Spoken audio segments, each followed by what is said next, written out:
Good afternoon, my colleagues. As all we know, the rationale background for the treatment of the aortic dissection through performance of the TIVAR is to obliterate the false lumen through redirection of the blood flow through the true lumen. Covering the proximal tear only results in false lumen thrombosis in only 40% of the cases. Failure of the thrombosis of the false lumen results in expansion in 30% of the cases with its deleterious effects. A lot of methods has been devised in order to make for an expeditious obliterations of these false lumen, like the open or the hybrid repair, or extension of the distal coverage, like in case of the fenestrated grafts, and also embolizations by different techniques. However, these embolizations has its limitation when there is a big false lumen. And also there is a subset of these embolizations which, as you know, the candy plug or Necker poker technique or the cork bottle technique. All are depending on these obliterations of the false lumen through introductions of foreign material inside of the false lumen in order to enhance the thrombosis and bring on the positive remolding of the aortic wall.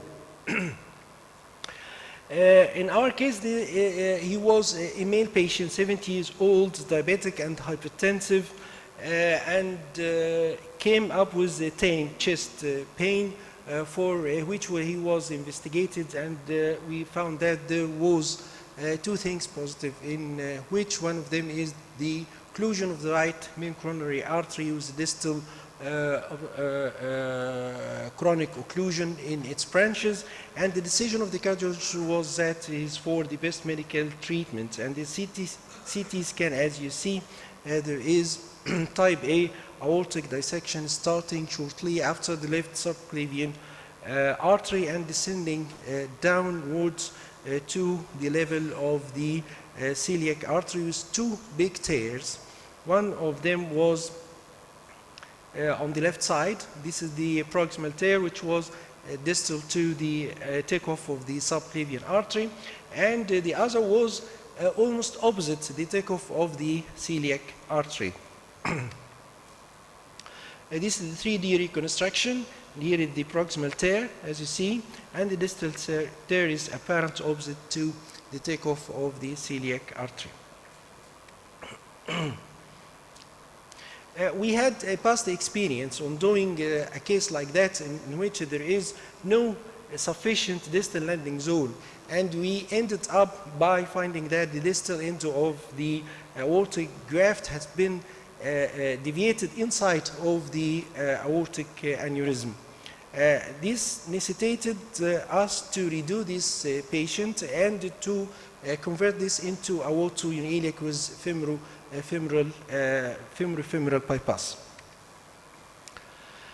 In such patient, we decided to cover the area from the left subclavian artery to the level of the celiac artery, but in doing that, the distal landing zone will be only 14 millimeters. And we cannot go further than that because the SMA was very close to the ostium of the celiac artery. Therefore, we invented to put a catheter inside of this tear to the inside of the false lumen and to advance a wire inside this false lumen and leave it there in order to bring on fibrosis as a thrombosis of the false lumen, as you see. Unfortunately, the pictures are not so good. I apologize for this because we were having a technical problem in our cath lab. The picture on the right side is taken from the monitor as a snapshot. and this is after the wire has been introduced inside. We left the patient for spontaneous thrombosis of his false lumen. The pictures on the left side, the upper one, is at before we deploy the wire inside, showing that the distal end of the TVAR and a continuous perfusion of the false lumen, which is appearing here. And this is after the wire has been deployed. Thank you.